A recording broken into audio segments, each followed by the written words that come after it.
Deuxième étape, je dois trouver la solution particulière de cette équation.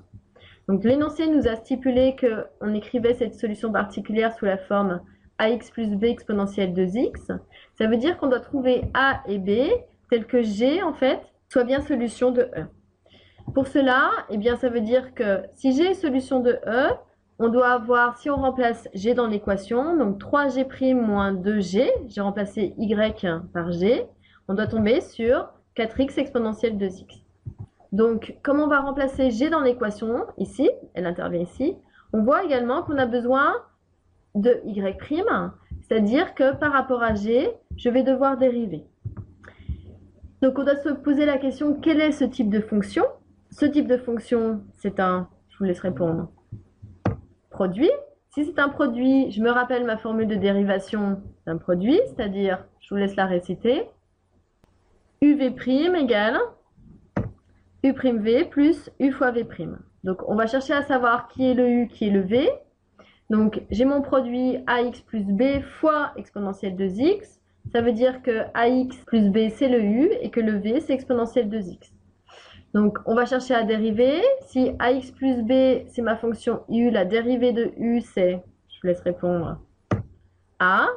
Et si v, c'est exponentielle 2x, quand je calcule la dérivée de v, je vous laisse répondre, c'est 2 exponentielle 2x.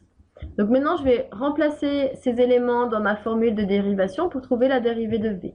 Donc g' de x, ça va faire donc u' a fois v, donc exponentielle 2x, plus u, c'est-à-dire x plus b, fois v', 2 exponentielle 2x. Donc je vais devoir calculer ça. Première chose, on va pouvoir factoriser par exponentielle 2x parce qu'il appartient dans les deux membres. Donc ça va faire exponentielle 2x facteur de, il reste en bleu a, plus ax plus b fois 2. Donc que j'ai plutôt écrit 2 fois x plus b. Et on va simplifier cela. Donc en développant, ça fait 2ax plus a plus 2b fois exponentielle 2x. Alors, j'ai ma fonction g, j'ai ma fonction g'. Donc ici, g' sera remplacé dans le y' et le g sera remplacé par le y.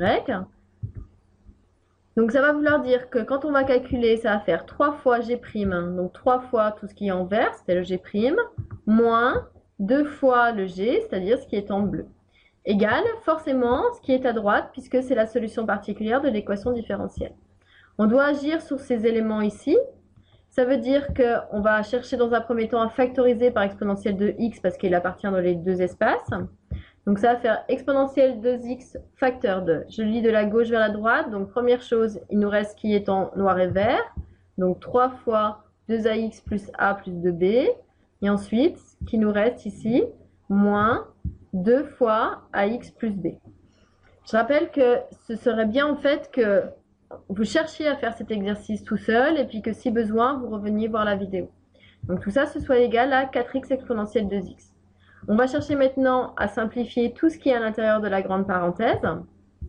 Pour cela, on va développer ici. Donc 3 fois 2ax, ça fait 6ax. 3 fois a, 3a. 3 fois 2b, 6b. Moins, on fait attention, 2ax, moins 2 fois b, moins 2b. Donc on a cet élément-là qu'on va devoir simplifier. Donc on va regrouper les éléments de la même famille pour pouvoir identifier avec ce qu'il y a à droite. Donc c'est-à-dire les x avec les x et les termes constants avec les termes constants. Donc il va nous rester exponentielle 2x facteur de 6ax moins 2ax, il nous reste 4ax. Et en termes constants, en fait, les b vont se regrouper avec les b. Donc ça va faire 3a plus 4b, égale toujours mon membre de droite. Donc c'est là où on arrive au moment crucial, puisque j'ai bien tout regroupé, tout simplifié, et j'ai bien la même fonction à droite. Donc on va chercher à faire ce qu'on appelle une identification.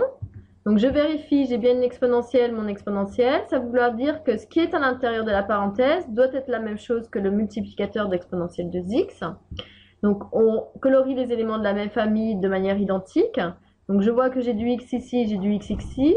Mais ce qui est en violet à gauche n'apparaît pas en violet à droite parce que je n'ai pas de terme constant. Ça va vouloir dire que 4a est égal à ce qu'il y a à droite, 4. On essaye de ne pas mettre les x dans l'identification. Et que le 3a plus 4b, comme je n'ai pas de terme constant à droite, il est égal à 0. Donc maintenant, on résout notre système. Si 4a est égal à 4, ça veut dire que a il vaut 1. Et si a il vaut 1 et qu'on le remplace dans la deuxième, ça veut dire que B va valoir moins 3 quarts. On n'oublie pas de conclure. Quelle était la question en fait? On cherchait la solution particulière. Donc ça va vouloir dire que g de x, je vous rappelle que la solution particulière, elle était mise sous la forme ax plus b exponentielle 2x. Eh bien, on va devoir remplacer le a et le b là-dedans. Donc ça va faire 1x plus moins 3 quarts fois exponentielle 2x, c'est-à-dire x moins 3 quarts fois exponentielle 2x. Et donc ça, c'est la forme de la solution particulière.